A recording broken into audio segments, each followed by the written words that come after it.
Before he was a master of the macabre, Edgar Allan Poe was a man whose life was marked by a series of tragedies. His mother and father both died before he could even walk, and his brother and young wife Virginia, also his cousin, succumbed to tuberculosis. In 1845, Edgar Allan Poe was living in a farmhouse in New York, desperately poor and watching Virginia slowly wither away. During this time, Poe wrote The Raven, inspired by a real, physical raven named Grip, who belonged to none other than Charles Dickens. When The Raven was finally published, it became what we would call today viral. It made Poe a household name overnight, and people started calling him the Raven on the street. But it only earned him about $9. And now, almost 180 years later, we're exploring whether The Raven still echoes as loudly today as it did for him. Welcome to the Poetry Vessel's Living With series. The premise is simple. My wife Rachel and I live with a famous poem for a full week, reading it daily in creative ways, to each other, on our own, to birds or trees, sing, chant, whisper or shout it, to see how it may or may not transform us in radical ways. And this week, we're living with one of the most famous and celebrated poems of all time, The Raven by Edgar Allan Poe. And what better way to start this video than to listen to the poem itself? Here's The Raven by Edgar Allan Poe.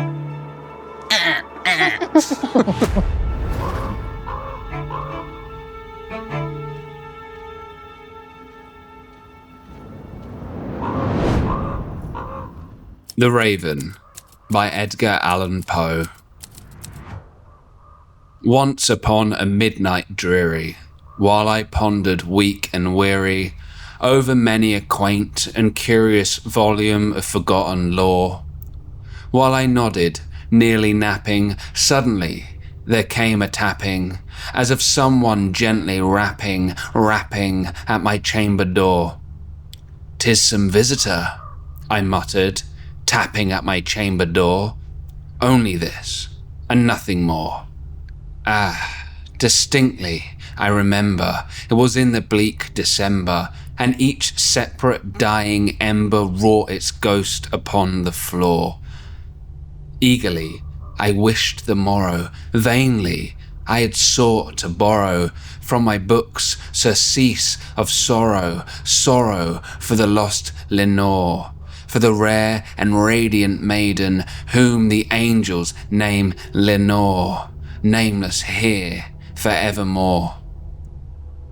And the silken, sad, uncertain rustling of each purple curtain thrilled me, filled me with fantastic terrors never felt before, so that now, to still the beating of my heart, I stood repeating, "'Tis some visitor entreating entrance at my chamber door, some late visitor entreating entrance at my chamber door. This it is, and nothing more." Presently, my soul grew stronger, hesitating then no longer. "Sir," said I, "or madam, truly your forgiveness I implore. But the fact is I was napping, and so gently you came rapping, and so faintly you came tapping at my chamber door, that I scarce was sure I heard you." Here I opened wide the door, darkness there, and nothing more. Deep into that darkness peering, long I stood there wondering, fearing, doubting, dreaming dreams no mortal ever dared to dream before. But the silence was unbroken, and the stillness gave no token, and the only word there spoken was the whispered word, "Lenore." This I whispered, and an echo murmured back the word, "Lenore." Merely this, and nothing more. Back into the chamber turning, all my soul within me burning, soon again I heard a tapping somewhat louder than before. Surely, said I, surely that is something at my window lattice. Let me see, then, what thereat is, and this mystery explore. Let my heart be still a moment, and this mystery explore. 'Tis the wind, and nothing more. Open here I flung the shutter, when, with many a flirt and flutter, in there stepped a stately raven of the saintly days of yore. Not the least obeisance made he, not a minute stopped or stayed he, but, with mine lord or lady, perched above my chamber door, perched upon a bust of Pallas just above my chamber door, perched and sat, and nothing more. Then this ebony bird beguiling my sad fancy into smiling, by the grave and stern decorum of the countenance it wore, though thy crest be shorn and shaven, thou, I said, art sure no craven, ghastly, grim, and ancient raven, wandering from the nightly shore. Tell me what thy lordly name is on the night's Plutonian shore. Quoth the raven, nevermore. Much I marvelled this ungainly fowl to hear discourse so plainly, though its answer little meaning, little relevancy bore, for we cannot help agreeing that no living human being ever yet was blessed with seeing bird above his chamber door, bird or beast upon the sculptured bust above his chamber door, with such name as Nevermore. But the raven, sitting lonely on the placid bust, spoke only that one word, as if his soul in that one word he did outpour, nothing farther than he uttered, not a feather than he fluttered, till I scarcely more than muttered, other friends have flown before, on the morrow he will leave me, as my hopes have flown before. Then the bird said, nevermore. Startled at the stillness broken by reply so aptly spoken, doubtless, said I, what it utters is its only stock and store, caught from some unhappy master, whom unmerciful disaster followed fast and followed faster, till the song's one burden bore, till the dirges of his hope that melancholy burden bore of never, nevermore. But the raven still beguiling all my fancy into smiling, straight I wheeled a cushioned seat in front of bird and bust and door. Then, upon the velvet sinking, I betook myself to linking fancy unto fancy, thinking what this ominous bird of yore, what this grim, ungainly, ghastly, gaunt, and ominous bird of yore meant in croaking nevermore. This I sat engaged in guessing, but no syllable expressing, to the fowl whose fiery eyes now burned into my bosom's core. This and more I sat divining, with my head at ease reclining, on the cushion's velvet lining that the lamplight gloated over, but whose velvet violet lining with the lamplight gloating over, she shall press, nevermore. Then methought the air grew denser, perfumed from an unseen censer, swung by seraphim whose footfalls tinkled on the tuft floor. Wretch, I cried, thy God hath lent thee, by these angels hath sent thee respite, respite and nepenthe from thy memories of Lenore. Quaff, oh quaff, this kind nepenthe, and forget this lost Lenore. Quoth the raven, nevermore. Prophet, said I, thing of evil, prophet still, if bird or devil, whether tempter sent, or whether tempest tossed thee here ashore, desolate, yet all undaunted, on this desert land enchanted, on this home by horror haunted, tell me truly, I implore, Is there balm in Gilead? Tell me, I implore. Quoth the Raven, nevermore. Prophet, said I, thing of evil, prophet still if bird or devil, by that heaven that bends above us, by that God we both adore. Tell this soul with sorrow laden, if within the distant Aidenn it shall clasp a sainted maiden, whom the angels name Lenore. Clasp a rare and radiant maiden, whom the angels name Lenore. Quoth the Raven, nevermore. Be that word our sign of parting, bird or fiend, I shrieked upstarting, get thee back into the tempest and the night's Plutonian shore. Leave no black plume as a token of that lie thy soul hath spoken. Leave my loneliness unbroken, quit the bust above my door. Take thy beak from out my heart, and take thy form from off my door. Quoth the Raven, nevermore.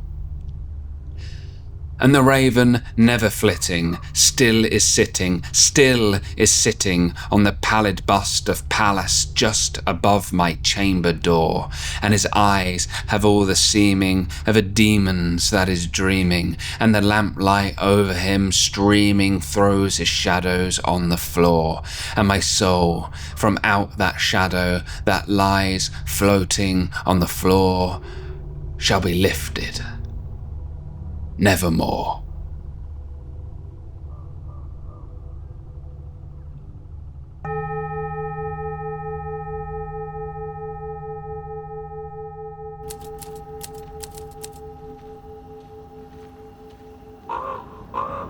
So Rachel, we've been reading The Raven all week, sometimes with each other, sometimes to each other, sometimes separately. How does it feel to have had this as a daily practice and live with The Raven? Well, it's definitely the first time I've... They weren't ravens. No, I don't know what Completely off brand. Nature's failing us. Yeah, you know, it's funny because I think over time, throughout the week that we've been doing this, the poem has started to become more like a song to me, you know, when you put something on repeat over and over in a playlist. And I've never obviously spent, this is the first time that I've spent this kind of dedicated time with one piece of writing. So it feels almost like a mantra. And even though there's been days that we've ended the day with a poem or started the day with a poem, it's kind of funny how differently it can feel. I think that's a good way of looking at it with a song. And obviously, you know, we've been together for 8 years and we've been married for 3 years. Is that right? Okay. Yeah. And we've never done this before. So part of my interest in doing this as an experiment has been to wonder like what it would do with us, like relationally, like living with poems like this. And I agree, it feels like a song. Sometimes it feels like a chore because it's like, okay, I have to go out and read it. And I would feel resistant to having to actively participate. But then as soon as I would start doing it, I'd get into it and I'm like, oh my God, this is so much fun. It's almost like I know it's going to bring up different emotional feelings and I know it's going to change something. So like I feel a resistance before I do it. And then as soon as I've started doing it or listened to it, I'm like, oh God, I love this poem. Well, it's not a short poem either. Yeah, that's part of it. The Raven is a commitment. And I think that's what makes it even more interesting. And for anyone out there that's thinking about doing this yourself, it's like similar to a meditation, you have to set aside dedicated time to read this, unlike maybe other tasks. So I've been doing some funny things, like I got a new red light mask for Christmas, and I've been listening to, because I can't really read anything when I have the Solar Wave mask on. I did that once, and obviously we've read it together, so it's been really interesting to try out new ways of experiencing a poem. Okay, so your experience of poem doing facial care, wearing a hilarious mask that I think we need to put a picture up of you with. What was it like doing it in that? Because everything's changing. So you have a mask on your face. Like you're wearing a mask. Like what's that like hearing a poem while doing that? Well, it's pretty like trippy, first of all, because I feel like red light masks are already kind of like almost a psychedelic experience. And I'm very new to it. I've only used it like a couple times because I got the red light mask over Christmas. So it's still pretty new to me, the whole experience. But I mean, you really can't do anything else. I suppose people wear them and they'll do chores and things around the house, but I get migraines with aura, so I'm already very sensitive visually. For people that don't know, it's like I get, it's almost like zigzags or flashing lights in my vision, and I'll get like a blind spot, and then the blind spot will cover my whole vision. So I can be very sensitive to light in general. So I find the best thing for me, if I'm wearing a mask like that, is to completely relax. So it was a good way to experience the poem, as I think that treatment is about 10 minutes, that I can't do anything else but listen to something. And it's nice to keep, my mind occupied while doing it. Did you feel anything particularly like emotional or intellectual, or, did it affect you in any way to listen to it in that context? That's a good question. My like ditzy side wants to be like, no. I'm not sure if I can say that it necessarily gave me some sort of profound intellectual or emotional experience in that context with the mask. It just felt relaxing. Whereas in other contexts, like when we're out here, I feel like it's important to say, before we even get too far into this, is we're in a place in Malibu, California. This is not our home. I wish it was. It's beautiful. That belongs to a dear friend of ours. We've been house sitting for about a week, which has given us a good amount of time with the raven at the same time.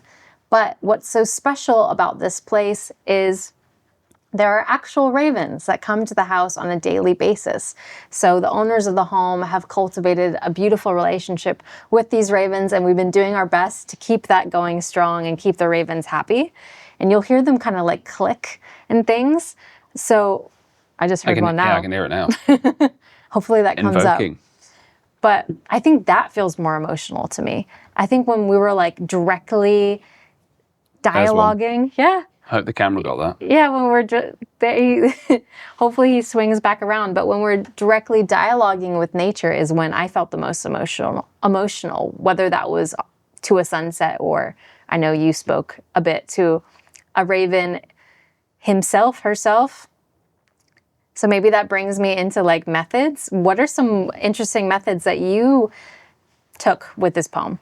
Yeah, so I went onto the roof here, and there was a raven sitting on a fence post, and I filmed it, though we don't have a zoom on our camera, so I hope it came out well, but I filmed recording me reading the raven to a raven, and it stayed the whole time. It stayed before I started, and it stayed after I finished, but I kept trying to set it up, and when the bits where the raven, quaff the raven, and I would stop, and occasionally I'd get a response, but it kept being either 2 syllables or 4 syllables. So and I was like, no, it's never more. It's 3 syllables. I was like, work with me here. Quaff the raven. More. Well done. Meant in croaking. Nevermore. More. Okay, that was 4. One more time, raven. Can you do it? Shall be lifted. 3, 2, 1. Nevermore. Well done. Great. Great partnership. I felt myself really wanting to hear it crack 3 syllables, but I couldn't quite get that. But I did realise in the language of the poem, let's sit more like this, that's nicer. I did realise that there was more of a raven sound automatically built into it. So having there be that cracking, kind of like syllabic thumping or syllabic croaking sounds, I should say, really brought it to new light.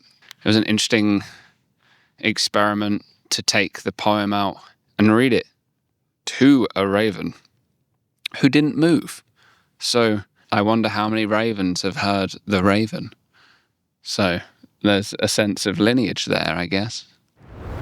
That was interesting and profound and quite fun to be like, I'm trying to get nature to do what I want it to do. And the raven's like, quaff the raven, I do what I want. I don't even care what you're doing, sort of thing. So that was fascinating I don't think I've ever looked at a raven for 8 minutes, and I've never read a poem like that. So, and the other thing, it made me think, how many times have ravens heard the raven? Like, I'm wondering how much it's part of their, like, now, ancestral lineage, because, there would have been other people that have done this. So since the 1800s. Yeah. And I'm hearing them click kind of around. It's like such an interesting noise.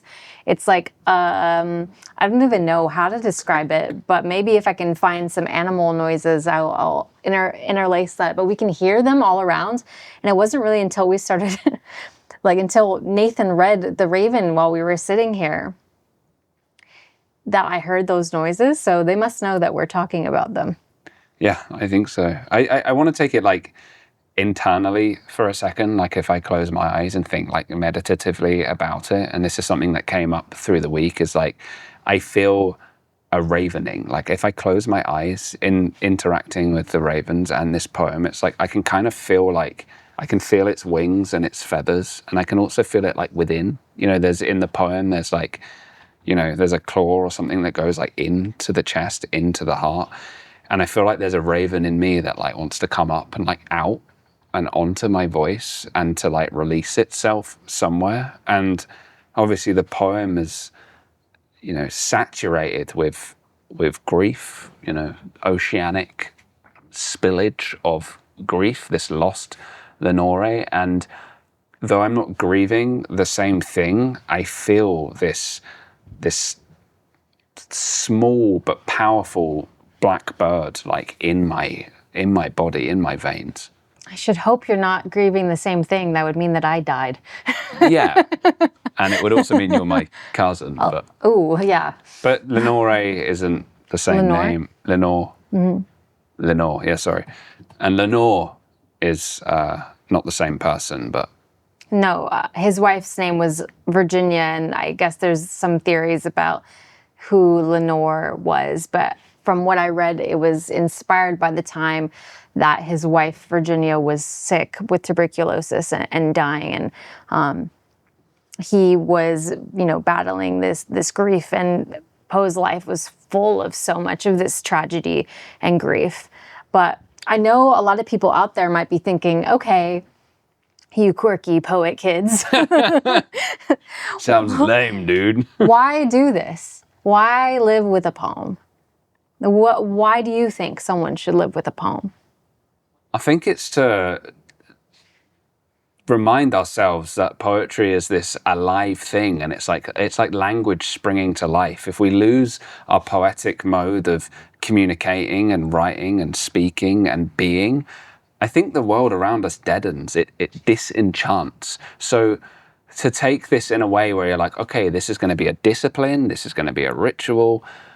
Every single time I've read it, I felt different after. When we sat down and read it, it's like the rhythm and the rhyme. It's like, I think in neuroscience, it's called neural entrainment, I believe. But it's like it brings me into, a felt sense of rhythm. So even talking now, it's like I can feel that kind of within me in a different way. Like I feel like my body wants to dance as I speak, which it didn't before the poem.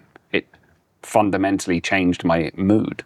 Well, there's such a rhythm in his poem, and I love how it builds and builds and builds and builds towards the end. It's like it starts off like almost like the whisper, the beat, and then it's like he's shouting it by the end.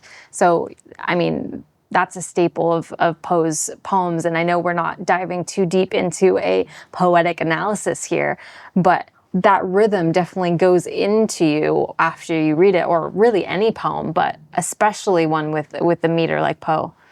Yeah. And there was a raven. Another raven.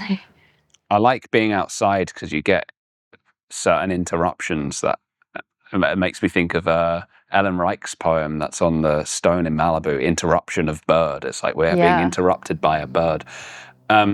And we're interrupting it, I think. And it looks like heavenly behind you. There's like all this light over the Pacific Ocean there. It's beautiful.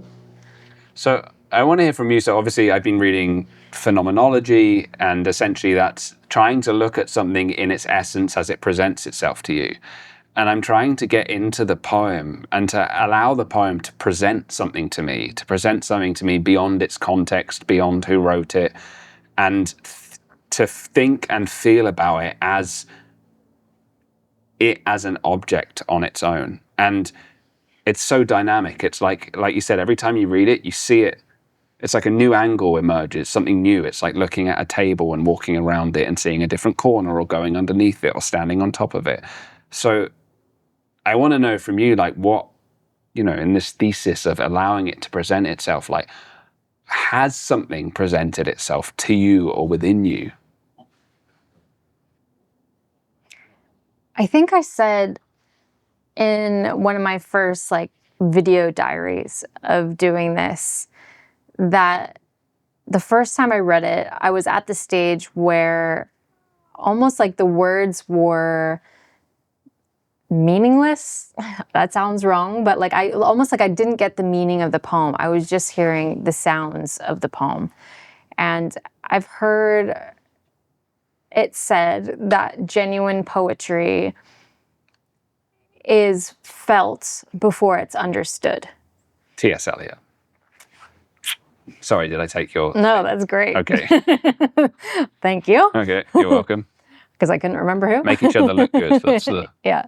And I feel like that's what happened for me. It's like the first time I heard it, I think you and I were alternating the stanzas, and I hadn't done any research really about the poem, about Poe, about any of the backstory. I was just kind of taking as it was. And of course, I'm sure somewhere in high school, we, analyzed and read The Raven. It's not like I've never heard this poem before, but I really have never spent dedicated time with it, which is funny considering how famous and how widely analyzed it is in poetry. And then over time, as the days went on, I felt like I was gaining something new each time. It's like whether I was understanding what he was talking about a little bit more. Like I think he said something about the cushions, and basically to me it was like, oh, Lenore was never going to be sitting in that cushion. He was never going to see the imprint of her in the cushion. But that's something that I wouldn't have garnered the first time I heard it. And then now to today, preparing for this video, I went even deeper. I listened to more videos about this poem and heard other people read it. And I heard some really great renditions of all these lovely, deep voices and melodic voices reading this poem. And that added something different, hearing it from other people that, wasn't just my own voice or my own thoughts or you and I going over it. So I think it's kind of like an evolution that you would get with any kind of daily mantra, whether you're saying some positive affirmations to yourself or whether you're reading a poem. It's like I feel like you gain new meaning each time you hear it. Yeah, and I think just to differentiate it from saying certain mantras to yourself, it's like I wasn't looking to, if I have a mantra, it depends on its simplicity, but it's like, I will feel good today. It's like that's placing an expectation of the words to affect me in a certain way. Whereas coming to The Raven, it's like, I know that there's a lot of grief in the poem, but like that wasn't necessarily what I would feel each reading. Like sometimes I would feel that.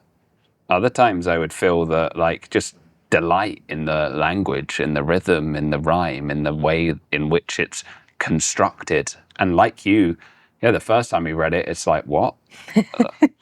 But like saying what to me, when I first kind of really encounter a poem, again, I've heard this before and I've read it, but like not in this depth, doesn't say, oh, that doesn't make sense, put it away. This is like, what? I'm intrigued. Let's go deeper. And it's like the subsequent readings allows the resonance. It's like a wave, like gaining its own like, height and power before it crashes. It's like the resonance allows it to rise up before it kind of, comes to some sort of culmination at the shore of myself. And I just found it just a really beautiful thing to keep going over. And at the same time, like 7 days with its length feels like, okay, I know I'm going to come back to this poem in the future, but I'm also ready for, you know, the next poem that we choose and hoping that that's going to be shorter so it doesn't take 10 minutes. Maybe I'll read it more times. You know? That was a funny challenge. Even there was a day that we sat up on the rooftop here together and we're reading the poem together. And we hadn't communicated this ahead of time, but in my head, I was like, okay, the sun was setting. I'm like, I'm going to try to, like, I hope we can finish reading this poem before the sun sets. And the phone that we were reading it on, like, kept quitting out of the like app or whatever. So it took us longer and longer and longer. And sure enough, the sun set and we were still reading the poem. It's a very long poem. I just want to find as many ways that I can to interact with a poem over the week. And I want to surpass our ideas each time and do things uniquely. So, and I got this from, I took a class with Matthew Stillman, who has a class called Committed to Heart, Committed to Memory. We're going to put the details to his future classes with that title in the description. But we were reciting poems from memory. And one of the times he said, bring an object to the class. And it was, one of them was a flower or a leaf. So I brought that and he's like, how does touching the rose stem and the rose I had in my hand affect how I read the poem and how I experience it, and bringing tactility into the performance? And this might seem quite basic to people who do like acting and improv and stuff, but to me it was like, oh, there are all these dimensions to bring into reading. And then all the different people that were on this call were like reading it, touching their objects and reading these poems from memory, and it just became special. So I want to find new ways to bring poetry into the world and see how it affects us. So looking back on this week, what do you think is your biggest takeaway in living with Edgar Allan Poe's The Raven for 7 whole days? Hearing the poem now probably 7, 8, 10, lots of times. Would you do it again? I would do it again with a new poem. I absolutely found it to bring something new into my life, and I don't even know exactly what it is, and I don't exactly have language for it. And I've been writing poems during our time here as well, and I've written a poem to a raven, so I also know that it's affected how I've been writing and perceiving. And I really think my relationships to ravens, through a mix of the poem and through a mix of seeing them even more than usual, as a bird I already love. Any bird that is like all black, ravens, crows, big fan of them. But I just, it's given me like I almost like a primal state, like pre-language, like I can't actually grasp how to say how profound it feels to have done this and how special it is to do it like with you, like within the context of a marriage, and to come together of like, okay, we read poems together and we analyze them on the podcast, but like, this is such a new way to experience, especially these great and classic poems. And I really hope, like, as a takeaway to like people watching, that they have a new way of thinking about how to read a poem, and by all means analyze and do all the other stuff that is also really valid, exciting things to do with poetry. But this goes especially if you're learning it in school or university, or you want to get into it more, like, make it more fun. Read it outside, read it in a weird voice, record it and send it to someone. Like, do things that brings more poetry in the world, because my God, do we need more poetry in the world, because it's just an incredible art and more people enjoy it than sometimes they realize. I want you to find 10 words, there or thereabouts, to say to the raven as a poem. Are you Mark Waldmaning me? Yeah, I am. I'm here for it. Mark Waldman, Nathan and him have a course called How Poetry Changes Your Brain, and he usually challenges people to say something in 10 words or less. I'm not going to do the full finger thing. He gives 20 words. I'm giving even fewer. Wow, okay. So I'm saying something to the raven. Thank you, Raven, for inspiring such a wonderful gothic poem.